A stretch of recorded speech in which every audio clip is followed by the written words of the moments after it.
सुरक्षा पाहिजे, या सगळ्या 40च्या 40 आणि उरलेले 10 यांना वाय सिक्युरिटी देण्यात आली. आणि त्या वाय सिक्युरिटी देताना याच ज्या महिला निर्भया फंडातून घेतलेल्या ज्या गाड्या होत्या, म्हणजे महिलांच्या सुरक्षेसाठी, म्हणजे प्राथमिकता काय होती तर महिलांची सुरक्षा. पण महिलांच्या सुरक्षेसाठी ज्या गाड्या आपण खरेदी केल्या होत्या महाराष्ट्र सरकारने, त्या या गद्दारांसाठी वापरण्यात आल्या आणि त्यांच्या कुटुंबियांसाठी. आपण माहितीये की त्यांच्याकडनं कुठे तर पोलीस स्टेशनमध्ये गोळीबार झाला याच दादर परिसरात, जिकडे आता ही प्रेस कॉन्फरन्स होतीये. त्यानंतर सामान्य माणसांना शिवीगाळ, सामान्य माणसांवर हल्ले, शिवसैनिकांवर हल्ले, महिला नेत्यांना शिवीगाळ. ज्या अब्दुल सत्तार, ज्यांना अब्दुल गट्टार असं आम्ही संबोधतो, तर त्यांना सुद्धा त्यांनी एक शिवी, अतिशय गलिच्छ शिवी माननीय सुप्रियाताई सुळे यांना दिली. आणि आजपर्यंत कुठलीही त्यांनी दिलगिरी व्यक्त नाही किंवा सीएम डीसीएम कडून कोणतीही दिलगिरी व्यक्त किंवा खेद देखील त्याचा व्यक्त झाला. gave a very bad abuse to said bad words to Supriya Sule and hasn't apologized. गव्हर्नरकडे गेलो, राज्यपालांकडे गेलो, तर Then we approached the governor, we approached the CM, DCM, आणि and त्यावेळी we राज्यपालांनी asked him what's going on in Maharashtra. आम्ही म्हटलं की तुम्ही अब्दुल The सत्तार governor यांना didn't say a word. राजीनामा त्यांचा घ्या, हे मंत्री राहण्याच्या लायकीचे नाहीत. तरी सुद्धा We told him that Abdul Sattar is not fit to be the minister of Maharashtra, and yet the governor did not yield. जर का महिला नेत्यांना काही सुरक्षा नसेल अशा पद्धतीची, तर मग सामान्य the women leaders are not feeling safe, काय आपण या सरकारकडनं अपेक्षा ठेवतो? Then what can we expect from this government? हे 40 आमदार जे फुटून गेले त्यांची सुरक्षा महत्वाची आहे. ते वारंवार कामाख्या देवीकडे जातात, तिकडे त्यांना चरण स्पर्श करतात, तिकडे डोकं टेकवतात. The security and safety of the 40 MLAs who defected is important. They go to Kamakhya, they go to Assam with all the security arrangements. दिल्लीला जाणं, वारंवार गुवाहाटीला जाणं, आता सगळ्या महाराष्ट्राची सगळी प्रगती धाब्यावर बसून गुजरातला जाणं, मध्ये 2 आठवडे कॅबिनेट देखील झाली नाही. त्यामुळे महाराष्ट्राचे all that the ministers are doing is roaming to Gujarat, roaming to Delhi, roaming to आम्ही तुमच्या समोर जे आलेलो आहोत Assam. ते ह्या ज्या सगळ्या बातम्या गेल्या 3 महिन्यातल्या आहेत, फार जुन्या नाही आहेत. आम्ही 2 वर्षाच्या बातम्या तुमच्या समोर मांडत नाही आहोत. परंतु यातनं एक लक्षात येतं की महिलांची सुरक्षा ही सरकारची प्रायोरिटी आहे की नाही. What we can decipher from this is that whether women's security is a priority of this government or not. त्यांना या सगळ्या वाय प्लस सिक्युरिटी आहे.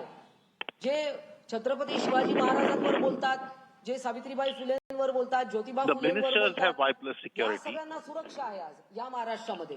Those who speak ill of Savitribai Phule, of Shivaji Maharaj, are given security. परंतु सामान्य महिला, या 330 गाड्या ज्या महिला सुरक्षेसाठी आहेत, त्या मात्र यांच्याकडे 330 vehicles were meant for women's security. हा घेऊन आम्ही तुमच्या समोर मी माननीय And we have brought this topic in front of you. निवेदन केलं. नमस्कार. Over आज to सभी के Priyanka सामने जो Chaturvedi. खबर आई है वो दुखदाई है, और खास करके महाराष्ट्र के लिए दुखदाई है, क्योंकि महाराष्ट्र की जो संस्कृति और संस्कार रहे, जहां हम मातृ को पहले प्रणाम करते हैं, फिर छत्रपति महाराज को प्रणाम करते हैं, हम अपनी महिला शक्ति में की सम्मान करते हैं, उनकी संरक्षण करते हैं, उनकी आत्मनिर्भरता की बात करते हैं. मुझे याद है जब हम प्रथम टी का पूरा हमारा मुहिम चल रहा था, तो प्रथम टी में हमने 4 बड़े मुद्दे रखे थे कि जब हमारी सरकार बनेगी हम शिक्षा, स्वास्थ्य, स्वावलंबन की हम बात करेंगे और संरक्षण की. और आज हमारी जो कार्यकाल रहा था, उस कार्यकाल में हमने निर्भया फंड्स के माध्यम से, आप सभी को याद होगा निर्भया फंड्स 2013 में जब एक जघन्य अपराध हुआ था दिल्ली में और देश की पूरी जनता आक्रोशित होकर रास्तों पर उतरी थी, तो ये निर्भया फंड्स का गठन हुआ था. निर्भया फंड्स पे कभी कभी आरोप भी लगाए जाते हैं कि राज्य से पैसे की मांग नहीं आती है, वो अनयूटिलाइज रहते हैं. पर हमारी सरकार ने, जब महाविकास आघाड़ी सरकार थी उद्धव बाला साहेब ठाकरे जी के नेतृत्व में, जो हमारा महिला विंग था, उसके माध्यम से हम लोगों ने फंड्स, सेंट्रल फंड्स लिए और वो सेंट्रल फंड्स के माध्यम से हमने पूरा निर्भया स्क्वाड बनाया। गर्व की बात थी, मैं खुद थी उस इनॉग्रेशन में जब वो निर्भया फंड्स का यहाँ से रंग रूप शुरू हुआ था। पर दुख अब इस बात का होता है, जो निर्भया फंड्स 30 करोड़ के ऊपर के लागत की गाड़ियां आई, महिलाओं की सुरक्षा के लिए आई, महिलाओं को एकदम से ये महसूस ना हो कि कहीं से वो असुरक्षित हैं, उसके लिए आई। आज वो गाड़ियों का इस्तेमाल और गलत तरीके से इस्तेमाल हो रहा है उन गद्दारों के लिए जिन्होंने पार्टी के ही साथ गद्दारी नहीं की, जिन्होंने महाराष्ट्र की जनता के साथ ही गद्दारी नहीं की, जो अब महिलाओं के साथ गद्दारी कर रहे हैं। और महिलाओं से ज्यादा जो केंद्र सरकार के फंड्स हैं, जो आप मेरे हम सबके टैक्स पेयर्स, मुंबई सबसे ज्यादा टैक्स पेइंग सिटी है, सबसे ज्यादा टैक्स यहां से जाता है, आज उसी फंड्स का दुरुपयोग कर कर आज उन्होंने सेंट्रल फंड्स और टैक्स पेयर के पैसों के साथ गद्दारी की।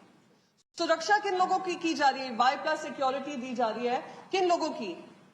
एक वो मंत्री जो महिलाओं के बारे में इतनी आपत्तिजनक बयानबाजी देते हैं, सुप्रिया सूले जी, जो इतने समय से खासदार रही हैं, माननीय खासदार रही हैं, उनका योगदान पार्लियामेंट में सराहनीय है, सब जानते हैं उनका योगदान क्या रहा है, महिलाओं के बारे में वो प्रखर तरीके से अपनी आवाज रखती हैं, उनके बारे में इतनी आपत्तिजनक बयानबाजी दी और आज तक ना मुख्यमंत्री, ना उप मुख्यमंत्री, ना हमारे गवर्नर साहब ने किसी तरीके का संज्ञान लेकर कोई कार्रवाई की है। कौन से दूसरे मंत्री का, एमएलए का बचाव किया जा रहा है? वो संजय राठौड़ जी, जिनके ऊपर खुद के ऊपर एक बड़ा आरोप लगाया गया था, जो खुद भारतीय जनता पार्टी की तरफ से लगाया गया था, और आज वही जिसके को उद्धव बाला साहेब ठाकरे जी ने इमीडिएटली बर्खास्त किया था, आज एकनाथ शिंदे जी के बगल में बैठकर असंवैधानिक सरकार का एक प्रमुख हिस्सा है। और किसका बचाव कर रहे हैं? बचाव कर रहे हैं वो एमएलएस का, जो महिलाओं के साथ अभद्र टिप्पणियां ही नहीं करते हैं, मंत्रालय के स्टाफ के साथ अभद्र टिप्पणियां करते हैं, गुंडागर्दी करते हैं, हॉस्पिटल स्टाफ के साथ गुंडागर्दी करते हैं। तो मैं आप सभी से पूछना चाहूंगी, क्या इस तरीके का माहौल जो बन रहा है महिलाओं के खिलाफ बन रहा है? और जैसे मनीषा जी ने कहा, रोज सवेरे जब हम अखबार खोलते हैं, एक के बाद एक महिलाओं के बारे में टिप्पणी वो दिखती है, आरोप लग रहे हैं, इंसिडेंट्स हो रहे हैं। कुर्ला का हुआ एक गंभीर आरोप, 9 साल की बच्ची के साथ गैंगरेप होता है नवी मुंबई में। विरार ले लो, वसई ले लो, सारी जगह ले लो, संभाजी नगर में हुआ, संभाजी नगर में एक बच्ची को ऑटो से निकलना पड़ा। और आज इसी खबर के साथ एक और खबर है, एक 10 महीने का बच्चा, एक माँ अपनी इज्जत बचाने के लिए गाड़ी से निकल गई, 10 महीने का उनका बच्चा मर गया, क्योंकि वो अपनी इज्जत बचाने के लिए, उस दरिंदे से अपनी इज्जत बचाने के लिए बाहर निकल रही थी। इससे ज्यादा दुखदाई क्या हो सकता है कि आज जिन्होंने पार्टी के साथ, राज्य के साथ, राज्य के लोगों के साथ, किसानों के साथ, युवाओं के साथ, सबके साथ गद्दारी की हो, आज सेंट्रल फंड्स को मिसयूज कर कर अपनी अभिव्यक्त कर रहे हैं। मौजा है, पूरी मौज लगी हुई है, सत्ते का मौज है, सत्ता का सुख है, जनता का दुख नहीं दिख रहा है। आप रोज आसाम चले जाते हैं, आप रोज जाकर दिल्ली में घुटने टेक देते हैं, आप जवाब देना। आज खुद प्रधानमंत्री जी नागपुर में हैं, मैं प्रधानमंत्री से पूछना चाहूंगी, प्रधानमंत्री जी आप तो लाल किले से बोलते हैं, लाल किले से कहते हैं महिला सम्मान के ऊपर कुछ नहीं, अभी हाल ही में उन्होंने कहा था महिला सम्मान के ऊपर कुछ नहीं, तो ये है आपका महिला सम्मान। और अगर हम यहाँ पर कंप्लेन करने जाएं तो किससे कंप्लेन करें? कौन जानता है कि हमारा women and child welfare minister कौन है? महिला है, कोई महिला तक नहीं है इस कैबिनेट में। तो आप समझ सकते हैं कि कैबिनेट का बार बार ये कहते हैं हम और महिलाओं को लेंगे नेक्स्ट कैबिनेट एक्सपेंशन में, नेक्स्ट कैबिनेट एक्सपेंशन में। नेक्स्ट कैबिनेट एक्सपेंशन तो दूर की बात है, ये कैबिनेट ही नहीं मिलता है तो किसके पास महिला जाए? तो ये सारे हमारे प्रश्न हैं कि मुख्यमंत्री इसका जवाब दें। असंवैधानिक मुख्यमंत्री जिनके ये सत्ता की मौज हो रही है और जनता को दुख दे रहे हैं, उसका जवाब दें।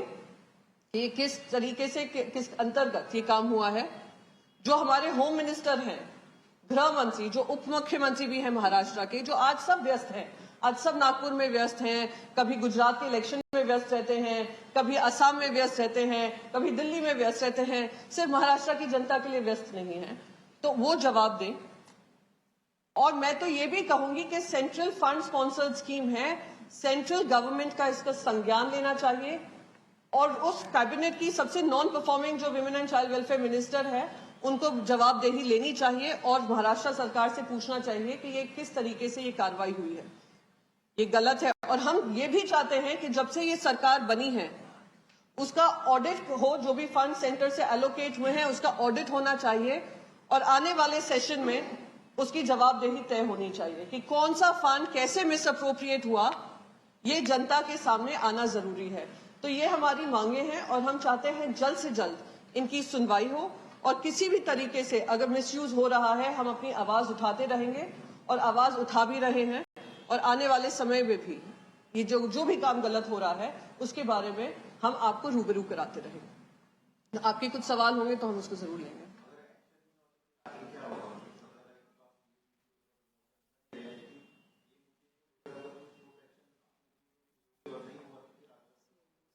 उम्मीद तो इनसे कुछ भी नहीं है, पर जनता के लिए और जनता के विश्वास के लिए हम ये तो उम्मीद कर सकते हैं, बेसिक यहाँ की महिलाएं ये तो उम्मीद कर सकती हैं कि किसी तरीके की कार्रवाई होगी। तो उप मुख्यमंत्री जिनके पास गृह मंत्रालय भी है वो उस पर इमीडिएटली कार्रवाई करें, किस तरीके से ये मिसयूज हुआ फंड्स का इसका ऑडिट हो और सेंट्रल गवर्नमेंट इसका संज्ञान ले। तो हाँ, हम आने वाले सेशन में भी इसके बारे में बात करेंगे और हमारा भी पार्लियामेंट सेशन जारी है।